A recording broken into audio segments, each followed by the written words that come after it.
Você sente que está tentando agradar a Deus, mas por dentro carrega uma angústia que nunca passa. Já se arrependeu 1000 vezes, mas ainda sente que não é digno. Talvez o que está te travando não seja pecado, mas a culpa que ficou depois dele. A culpa é uma ferramenta da consciência, um sinal de que algo precisa ser revisto, reparado ou transformado. Mas quando essa culpa permanece mesmo depois do arrependimento, ela deixa de ser um sinal saudável e se torna uma prisão silenciosa.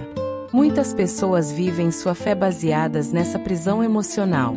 Acreditam que estão buscando a Deus, mas, na verdade, estão tentando fugir do medo de errar, da vergonha do passado, ou da sensação constante de que não são espiritualmente suficientes. Quando a fé é baseada em medo, ela para de ser relacionamento e se transforma em escravidão. A culpa que paralisa não é aquela que vem do Espírito Santo, que gera arrependimento, mas sim aquela alimentada por vozes que julgam, apontam e condenam.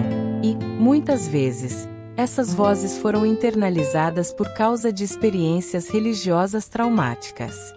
Pessoas que foram expostas a lideranças rígidas, ameaças de inferno, doutrinas inflexíveis e cobranças constantes acabam carregando uma imagem distorcida de Deus, como se ele estivesse sempre pronto para punir, e nunca para perdoar. Essa visão produz uma mente em constante estado de vigilância espiritual. Tudo vira um possível pecado, tudo vira motivo de castigo, tudo vira peso. E, nesse estado, a pessoa não consegue orar em paz, não consegue servir com leveza, não consegue crescer. Sente que está sempre em dívida com Deus, mesmo depois de se arrepender. A paralisia espiritual vem justamente daí. Não da falta de fé, mas do excesso de medo. Quem vive sob o peso da culpa religiosa se afasta da graça sem perceber. Tenta compensar seus erros com boas obras, jejuns, orações longas, não por amor, mas para tentar se sentir em paz. É como se a mente dissesse o tempo inteiro: você não fez o suficiente ainda. Deus ainda não te perdoou de verdade.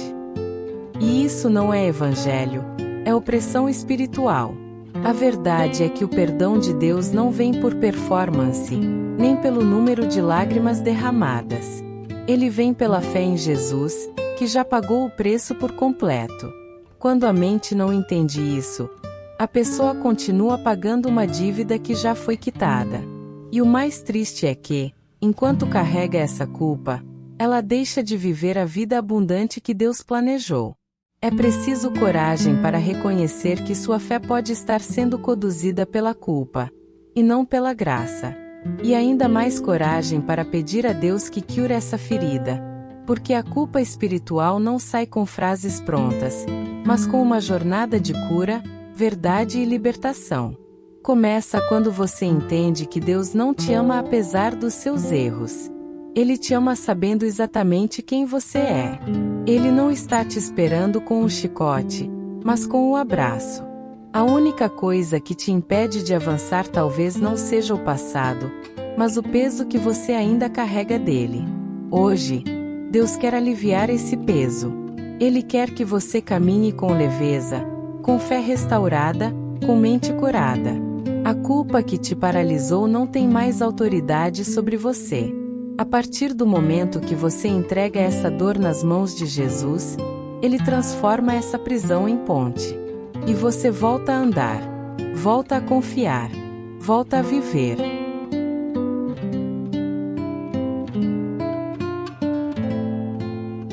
E no primeiro passo falamos sobre a culpa que paralisa. Agora é hora de ir mais fundo. De onde nasce essa culpa? O que está por trás desse peso que tantos carregam mesmo depois do arrependimento? Em muitos casos, a raiz está na imagem que foi construída de Deus ao longo da vida.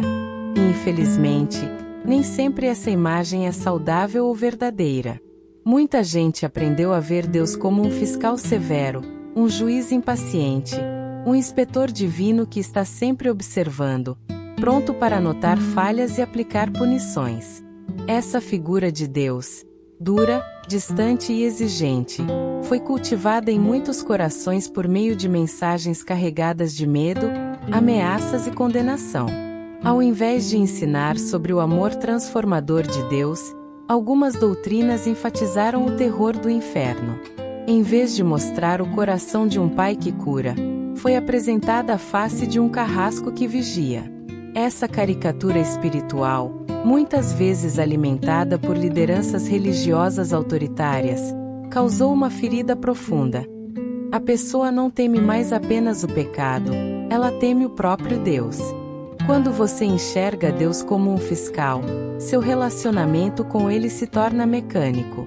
Você começa a viver para evitar erros, e não para experimentar a graça. Ora porque tem medo de punição, jejua para se sentir menos impuro, lê a Bíblia na tentativa de compensar pensamentos ou atitudes. Tudo vira um esforço de manutenção da sua ficha limpa. Mas essa não é a fé que Jesus nos ensinou. Isso é ansiedade espiritual. E ela corrói a alma devagar, como um ácido invisível. Essa visão equivocada de Deus também distorce a forma como nos enxergamos. Se Deus é um juiz implacável, então eu sou um réu permanente. E se sou réu, nunca me sinto digno de orar, de sonhar, de servir, de recomeçar. A mente, já ferida pela culpa, entra num ciclo de autossabotagem espiritual. É como se cada bênção fosse injusta, cada vitória fosse suspeita, cada alívio fosse temporário, porque o próximo erro está sempre à espreita. Viver assim cansa e adoece. Mas a Bíblia nos mostra outra imagem. Jesus não veio nos apresentar um Deus fiscal. Ele veio revelar o coração do Pai. Um Deus que corre ao encontro do filho pródigo. Um Deus que não lança pedras, mas estende a mão. Um Deus que não está atrás de comportamento perfeito, mas de corações sinceros. Quando olhamos para Cristo, vemos o oposto do fiscal. Vemos o pastor que vai atrás da ovelha ferida. O médico que cuida das feridas mais profundas. O pai que abraça antes mesmo da confissão. Superar essa imagem distorcida de Deus não é trair sua fé, é purificá-la. É deixar de lado o medo para viver o amor. E esse amor liberta a mente. Ele tira o foco da punição e coloca o foco na presença. Ele transforma a oração em diálogo e a obediência em resposta natural, e não em obrigação. Você começa a buscar a Deus não para escapar do castigo, mas porque reconhece que Ele é bom, seguro, confiável. E isso muda tudo. Deus não está atrás de você com uma prancheta, anotando suas quedas. Ele está ao seu lado, com mãos estendidas, pronto para te levantar. Você não precisa esconder suas falhas. Ele já as conhece, e mesmo assim te ama. A única coisa que Ele espera de você é a entrega. E quando essa entrega vem, não há mais espaço para medo. Porque no verdadeiro amor, como está escrito, o medo é lançado fora.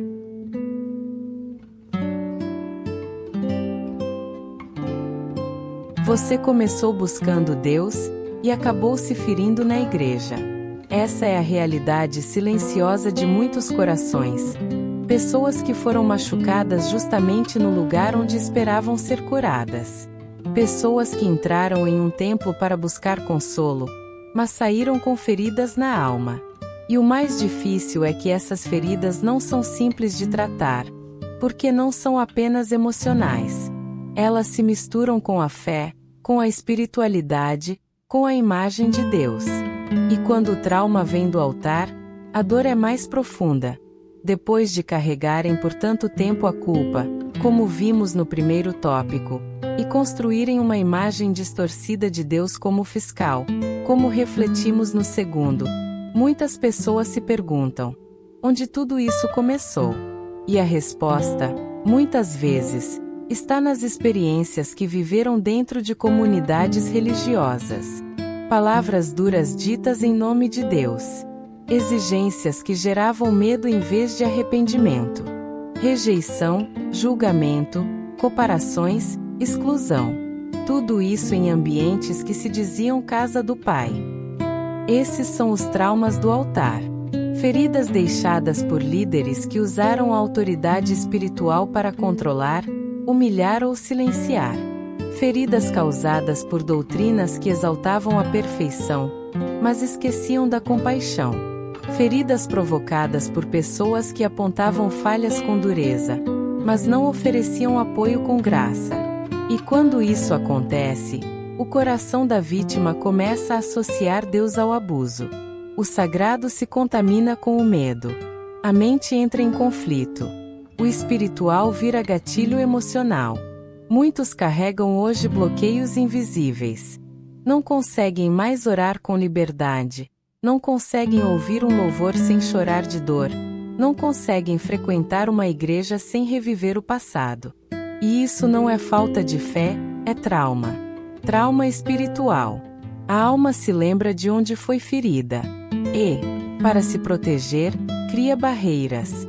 Isolamento, resistência, frieza, cinismo. Não por maldade, mas por autopreservação. Porque onde deveria ter havido acolhimento, houve opressão. Mas o que Deus quer te dizer hoje é que Ele não é igual às pessoas que te machucaram em nome dEle. O abuso que você sofreu não veio do céu. O julgamento que te afastou não tem a assinatura do Espírito Santo. O coração de Deus é diferente. Ele viu o que fizeram com você. Ele sabe o que disseram. Ele estava lá, e agora Ele quer te curar. E curar esse tipo de dor exige mais do que um pedido de desculpas humano. Exige um reencontro com a essência de quem Deus realmente é. Você não precisa desistir da fé porque foi machucado por religiosos. Na verdade, é a fé verdadeira que vai te restaurar. É o amor genuíno de Deus que vai desintoxicar sua mente do que te ensinaram errado. É o Espírito Santo, e não o medo, que vai reconstruir sua jornada espiritual. Você pode voltar a confiar. Pode reaprender a orar, a cantar, a se aproximar de Deus sem carregar o trauma como peso. O altar que te feriu não precisa ser o fim da sua história. Deus quer te mostrar que ainda existe cura onde houve dor. E que o verdadeiro evangelho não fere, ele sara. Não impõe fardos, ele alivia. Não exclui, ele abraça. Você não está sozinho. Há muitos como você. E há um Deus que entende, acolhe e transforma. A dor que nasceu no altar será curada na presença do verdadeiro.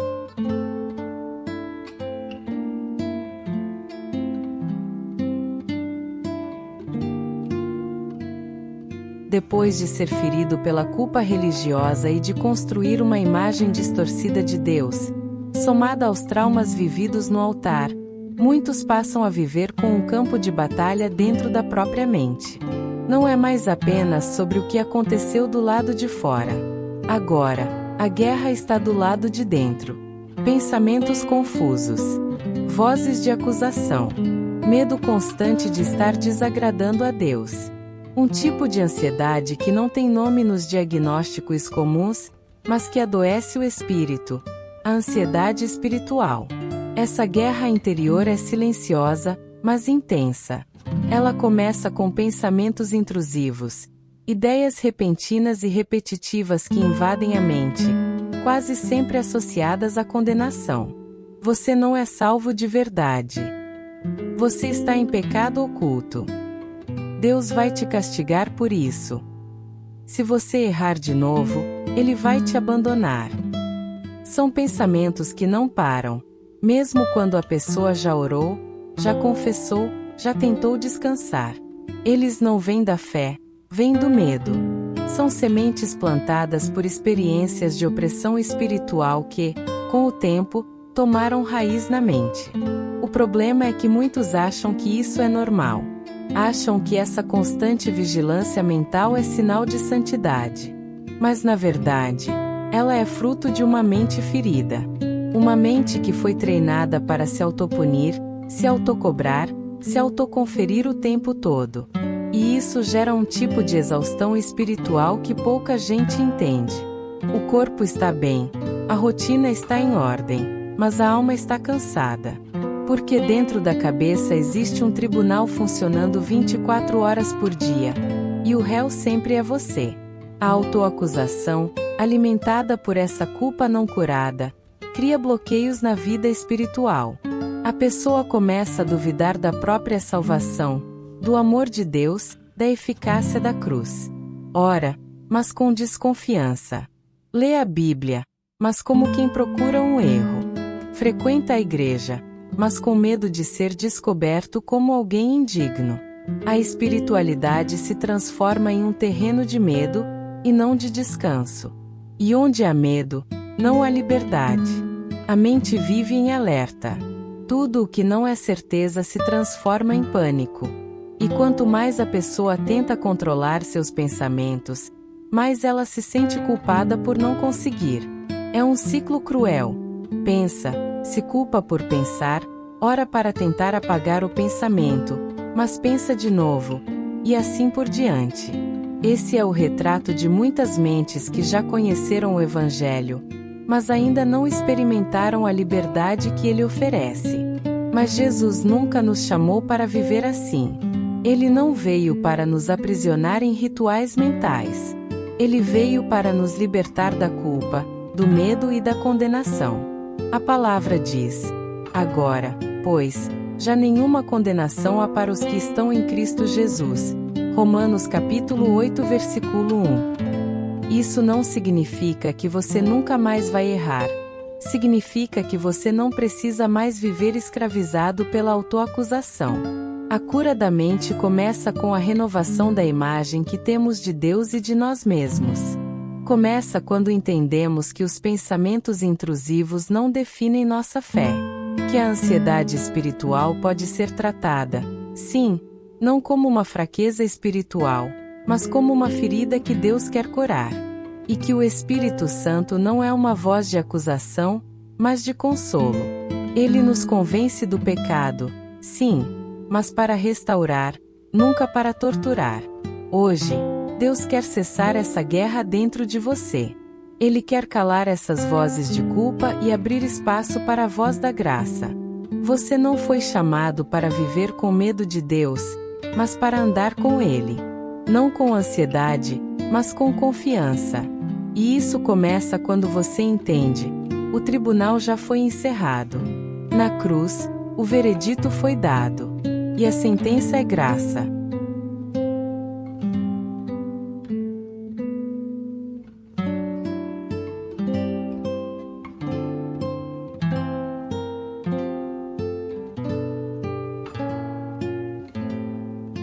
Depois de tanto tempo carregando culpas, sofrendo com traumas religiosos e lidando com uma mente em guerra, surge uma pergunta inevitável: existe um caminho para viver a fé de forma leve, restauradora e curadora? A resposta é sim. Esse caminho é a teoterapia, uma fé que trata, que acolhe, que cura a alma ferida, sem alimentar o medo ou reforçar as correntes emocionais. É nesse ponto da jornada que deixamos de ver Deus como um juiz distante e passamos a encontrá-lo como um pai que cuida da mente e do coração. A teoterapia, ou mente teoterapêutica, é mais do que uma abordagem cristã de cuidado emocional. Ela é uma forma de viver a espiritualidade alinhada ao Evangelho da Graça, em que a palavra de Deus é aplicada não como espada de acusação, mas como bálsamo para as feridas. É reconhecer que a fé não deve ser um gatilho de culpa, mas um instrumento de libertação emocional. Que a presença de Deus não precisa ser temida como castigo, mas abraçada como lugar de refúgio. Quando começamos a permitir que a fé atue como ferramenta de cura, passamos a perceber o quanto nossa visão anterior estava contaminada. Aqueles pensamentos de que Deus está sempre bravo, vigiando e desaprovando, começam a ser substituídos por uma consciência real. Deus está tratando você com amor, não com rigidez. Ele não te quer paralisado pela culpa, mas restaurado pela verdade. E a verdade liberta. A mente teoterapêutica não ignora o pecado, mas o encara com uma nova perspectiva. Não mais como sentença de condenação, mas como oportunidade de transformação. Ao invés de se prender ao eu errei, ela se move em direção ao eu posso ser curado. Esse tipo de mentalidade quebra o ciclo da autopunição. Tira a pessoa do lugar de escrava da religiosidade e a conduz ao lugar de filha ou filho amado. A fé, quando mal ensinada, adoece. Mas quando é vivida na essência do Evangelho, ela sara. Ela alivia o fardo. Ela abre os olhos. Ela faz a alma respirar. A teoterapia acontece quando usamos a palavra como espelho de identidade, e não apenas como um conjunto de regras. Quando olhamos para Jesus e enxergamos nele a expressão mais pura do cuidado de Deus, alguém que tocava os impuros, restaurava os caídos, chorava com os que sofriam e nunca rejeitava um coração quebrantado. Mente teoterapêutica é aquela que ouve as Escrituras e encontra direção, não condenação. Que ora e se sente acolhida. Que não foge de Deus quando erra, mas corre para Ele. Que entende que a jornada de santidade não é uma escada de mérito, mas um caminho de rendição. E que, quanto mais anda com Deus, mais livre se sente, porque onde está o Espírito do Senhor, aí há liberdade. Você não precisa viver preso a uma fé que te adoece. Jesus não morreu para te deixar mais ansioso, mais culpado ou mais indigno. Ele veio para te dar vida. Vida com leveza. Vida com propósito. Vida com cura. E essa cura começa na mente. Começa quando você decide tratar essas feridas com a verdade do Evangelho, não com o peso da religião. O Deus que te ama está interessado em restaurar cada área da sua vida, inclusive sua maneira de pensar, sentir e se relacionar com Ele. A teoterapia é o reencontro com o Deus que cuida, e Ele quer cuidar de você. Sem pressa, sem pressão, apenas com amor. E amor verdadeiro cura até o que a religião machucou.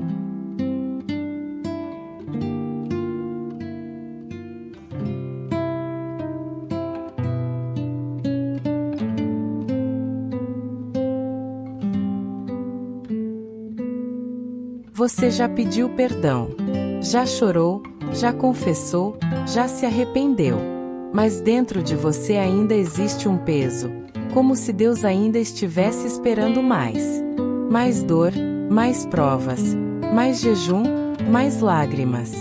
É como se o seu arrependimento não fosse suficiente. Como se Deus tivesse te perdoado por obrigação, mas não tivesse realmente te acolhido de volta.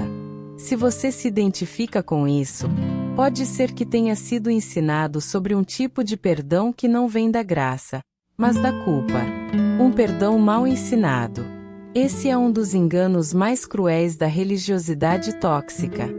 Ensinar que Deus só perdoa quando a dor é extrema. Que quanto mais você sofre, mais chances tem de ser aceito novamente. E isso gera um ciclo interminável de culpa. Mesmo quando já houve arrependimento verdadeiro, a pessoa passa a acreditar que o perdão depende do seu esforço emocional, que precisa sofrer o bastante para provar que merece ser perdoada. Isso não é evangelho. Isso é tormento espiritual. O perdão de Deus, segundo as Escrituras, é imediato, completo e baseado na graça. Se confessarmos os nossos pecados, Ele é fiel e justo para nos perdoar. 1 João capítulo 1 versículo 9. Não diz que Ele pode pensar no caso, nem que vai esperar você sofrer um pouco mais. Diz que Ele é fiel, e que o perdão não depende do seu merecimento, mas da fidelidade dele. Ainda assim, muitos cristãos sinceros vivem como se estivessem em liberdade condicional, com medo de errar de novo, com receio de que Deus volte atrás, com a sensação constante de que ainda não foram totalmente aceitos. Isso acontece porque a mente foi ensinada a desconfiar do amor de Deus.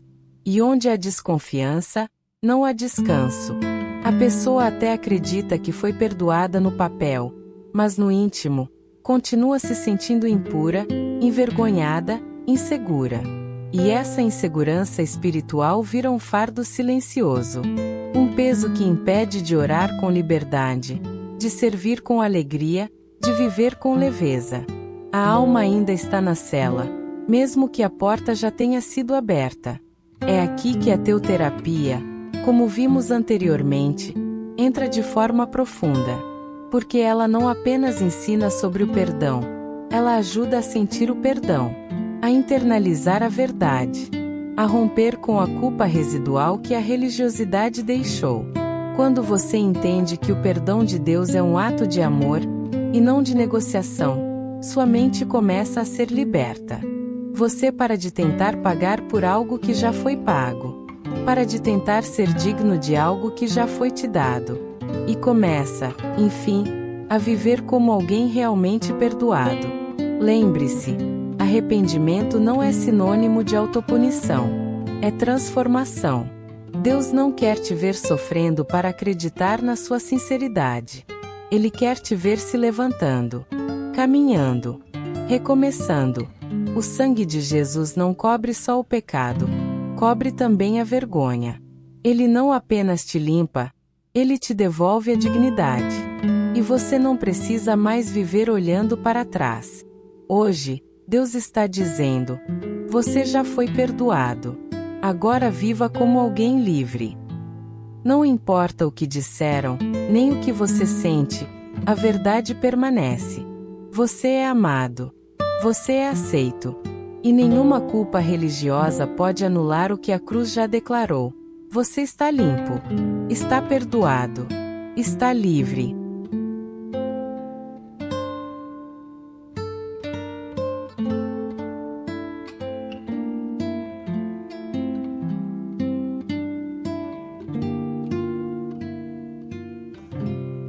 Após entender o peso da culpa, os traumas, a ansiedade e o perdão mal compreendido, chegamos a uma armadilha que muitos enfrentam na fé, o legalismo. Essa busca incansável pela perfeição diante de Deus, ser certinho, seguir regras à risca, controlar cada pensamento e ação, pode parecer espiritual, mas, na verdade, adoece. E adoece a mente, o coração e a alma. O legalismo é uma religião baseada em mérito. Ele mede o valor espiritual pelas ações, pelos rituais cumpridos, pelas posturas externas. E isso traz um peso enorme. O que antes poderia ser uma busca genuína por santidade, vira uma corrida cansativa e interminável, porque a perfeição nunca é alcançada. E, quando falhamos, como inevitavelmente falhamos, o sentimento de fracasso, vergonha e culpa se multiplica. Esse modelo de fé gera ansiedade e esgota a energia emocional. A mente fica hiperativa, constantemente auto-observando-se, julgando cada passo, tentando evitar erros a qualquer custo. Não há espaço para descanso, para graça, para a aceitação do próprio tempo e processo. A vida espiritual vira um campo minado onde cada deslize é uma bomba prestes a explodir. O grande perigo é que o legalismo não só cansa, como destrói a relação real com Deus. Quando a busca é pelo cumprimento de regras, o coração se distancia do amor. O que deveria ser uma expressão de comunhão se torna uma lista de obrigações. E isso deixa a pessoa vazia, frustrada e afastada da verdadeira liberdade cristã. Jesus, ao contrário, ensinou sobre o amor que liberta. Ele chamou para um caminho de graça, não de pressão. Disse que o fardo que ele dá é leve, que nele encontramos descanso para a alma. Mas para quem vive o legalismo, essa palavra pode soar estranha, porque o padrão imposto pela religião é justamente o oposto. Pesado, exigente, implacável. O legalismo também alimenta a mente acusadora que já vimos nos tópicos anteriores. Ele reforça o ciclo da culpa, da ansiedade e do medo, porque nunca basta fazer o suficiente. Sempre há uma regra nova, um erro oculto, uma área que não está perfeita. E isso bloqueia o avanço espiritual, porque a pessoa não consegue celebrar vitórias nem reconhecer progresso. Mas Deus nos chama para algo diferente, para a liberdade da graça. para a aceitação de que somos imperfeitos, mas amados, para o descanso que vem quando entregamos a necessidade de controlar tudo nas mãos dele. A santidade não é medida pela perfeição externa, mas pela sinceridade do coração. Não é a ausência de falhas, mas a presença do amor e da misericórdia. Se você se reconhece nessa luta pelo ser perfeito para Deus, saiba que não está sozinho. Essa batalha é real e pode ser vencida. A chave está em mudar o foco de o que preciso fazer para agradar para como posso me deixar amar por Deus. Quando o coração entende isso, o cansaço dá lugar à paz, o esforço extremo dá lugar à entrega, e a mente finalmente descansa. A jornada para sair do legalismo é um processo, mas começa com um passo simples: aceitar que você não precisa provar nada para Deus. Ele já te ama exatamente como você é. E essa verdade tem poder para libertar a mente, curar a alma e restaurar o seu relacionamento com o Pai.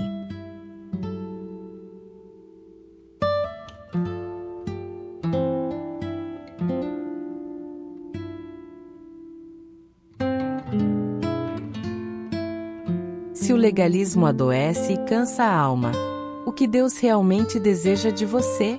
A resposta é simples, mas transformadora. Deus quer relacionamento, não performance. Essa é a essência do Evangelho que liberta e que cura a mente ferida pela culpa religiosa.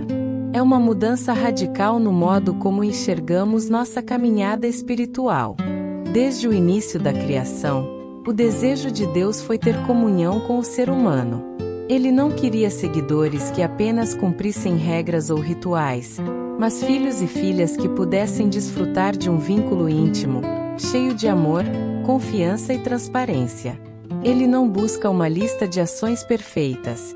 Ele deseja um coração aberto, sincero, vulnerável. Quando o relacionamento com Deus se torna sobre performance, quantas vezes oramos, como estamos na igreja, o que fazemos para merecer, perdemos o que é mais precioso, a conexão real. Passamos a viver uma rotina espiritual mecanizada, onde o amor vira obrigação e a liberdade se torna escravidão. Deus não está preocupado com suas falhas, mas com seu arrependimento genuíno e seu desejo de estar perto. Ele conhece suas lutas, seus erros e suas dúvidas, e ainda assim escolhe te amar incondicionalmente. Isso nos convida a abandonar a máscara da perfeição e a ser quem realmente somos na presença dele, sem medo de julgamento. Relacionar-se com Deus é encontrar descanso para a alma. É sentir que mesmo nos dias difíceis, você pode se achegar ao Pai que te sustenta. É viver a espiritualidade não como um conjunto de deveres, mas como um convite diário à amizade, à conversa, ao cuidado.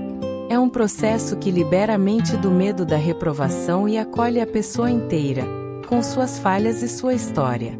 Essa mudança de foco impacta também nossa forma de orar, de louvar e de servir. A oração deixa de ser um relatório de erros e passa a ser diálogo com o amigo. O louvor não é mais para impressionar ou cumprir obrigação, mas para expressar gratidão e adoração genuína. O serviço se torna fruto do amor, não da cobrança. O convite de Deus é para que a fé seja vivida com leveza e autenticidade. Que você possa chegar diante dele não como alguém tentando se provar, mas como alguém desejando crescer e aprender. Que a sua vida espiritual seja um espaço de liberdade, onde você pode errar, aprender e seguir adiante sem medo. Este é o caminho para a verdadeira paz interior. Quando entendemos que Deus quer relacionamento e não performance, liberamos a mente da ansiedade espiritual. Passamos a viver em confiança, sabendo que somos amados pelo que somos, não pelo que fazemos. E isso transforma tudo: a forma como nos vemos, como nos relacionamos com os outros e como caminhamos com Deus. Deus está te chamando para sair da prisão do legalismo e entrar na liberdade do relacionamento. Ele quer que você saiba que não precisa carregar o peso da performance para ser aceito. Você já é amado. já é escolhido, já é filho. E essa verdade é suficiente para curar a sua mente e renovar a sua alma.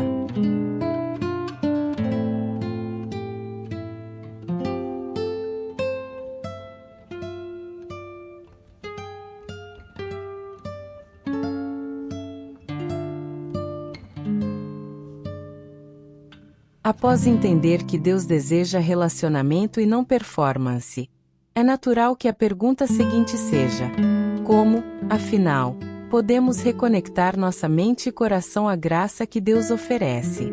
Especialmente quando estamos tão acostumados a viver sob o peso do medo, da culpa e da autossabotagem espiritual. A reconexão com a graça é a chave para que possamos confiar em Deus sem medo e, finalmente, caminhar na liberdade que Ele nos prometeu. A graça é um dos conceitos mais poderosos e transformadores do Evangelho.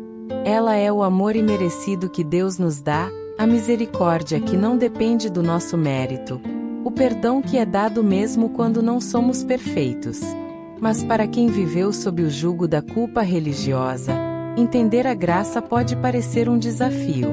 Muitas vezes, fomos ensinados que a graça tem limites, que é preciso provar que merecemos, que o perdão precisa ser conquistado. Essa visão distorcida nos afasta da verdade libertadora. A graça é um presente que não se negocia. É a expressão máxima do amor de Deus por nós, que não depende do nosso desempenho ou do nosso passado.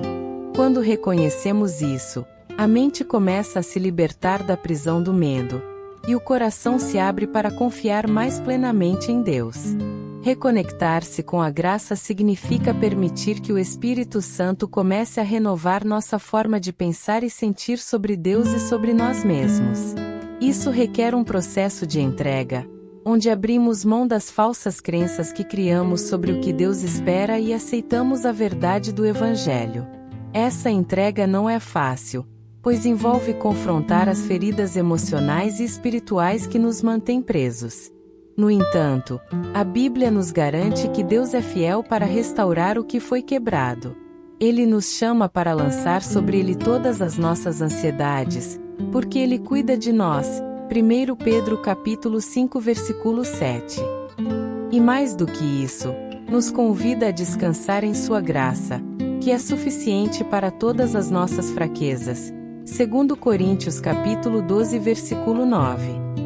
A reconexão com a graça é um convite para abandonar o medo do julgamento e entrar na segurança do amor incondicional. É parar de tentar esconder nossas falhas e começar a viver em transparência diante de Deus, sabendo que Ele nos acolhe exatamente onde estamos. É a promessa de que, independentemente do que passamos, não estamos sozinhos e não somos rejeitados. Esse processo transforma não apenas nossa mente, mas também nossas emoções e atitudes. Passamos a olhar para o passado com compaixão, para o presente com esperança e para o futuro com fé. A graça nos liberta da culpa que paralisava nossos passos e nos impulsiona para uma caminhada cheia de confiança e paz. Deus quer que você experimente essa reconexão profunda. Ele deseja que você sinta o calor do seu amor, a segurança do seu perdão e a liberdade que só a graça pode proporcionar. E isso começa com um passo: abrir o coração para que Ele renove sua mente e restaure sua fé.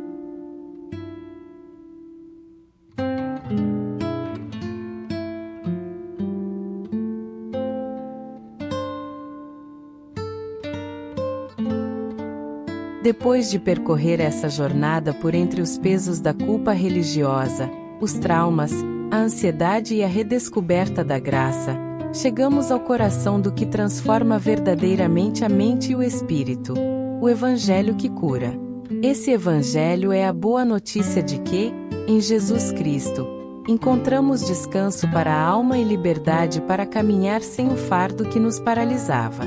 O Evangelho que cura não é apenas um conjunto de doutrinas, mas uma experiência viva com Deus que toca o profundo das nossas feridas emocionais e espirituais. Ele nos mostra que o perdão é real, que o amor de Deus é incondicional e que, Por meio de Cristo, somos convidados a viver uma vida plena, livre da culpa que corrói e do medo que aprisiona. Na cruz, Jesus não só pagou pelos nossos pecados, mas também nos libertou da vergonha, do peso da condenação e da ansiedade que o legalismo e a culpa religiosa criaram em nossas mentes. Esse é o Evangelho que restaura a identidade verdadeira, que devolve o valor e que nos chama para caminhar com confiança, sabendo que somos amados exatamente como somos. Encontrar descanso nesse Evangelho significa deixar de lado a necessidade de fazer mais para ser aceito. Significa abraçar a verdade de que somos filhas e filhos do Deus vivo, criados para um relacionamento de amor e não de medo. Esse descanso é o antídoto para a mente ansiosa, para o coração partido e para a alma cansada. E é exatamente essa transformação que você é chamado a viver. Talvez você tenha carregado um peso invisível por muito tempo. Talvez tenha se sentido preso em ciclos de culpa, medo e autojulgamento. Hoje, você pode começar a caminhar para a liberdade que Cristo oferece. Uma liberdade que começa na mente, passa pelo coração e se manifesta na vida. Se esse vídeo tocou seu coração, se você sentiu que alguma dessas palavras falou diretamente com a sua alma, te convido a se inscrever no canal para continuarmos juntos nessa jornada de cura, fé e transformação. Aqui, você vai encontrar mensagens que acolhem, fortalecem e te ajudam a caminhar com Deus de forma leve e verdadeira. Deixe também um comentário compartilhando sua experiência, seu desafio ou sua vitória. Saber que não estamos sozinhos nessa caminhada faz toda a diferença. E a sua história pode inspirar e confortar outras pessoas que enfrentam o mesmo peso. Lembre-se, Deus não quer que você viva preso ao passado, à culpa ou ao medo. Ele quer te libertar, te curar e te levar para uma vida de paz e propósito. Confie nele, entregue suas feridas e permita que o verdadeiro Evangelho transforme a sua mente e o seu coração. Você é amado. Você é escolhido. E você não está sozinho.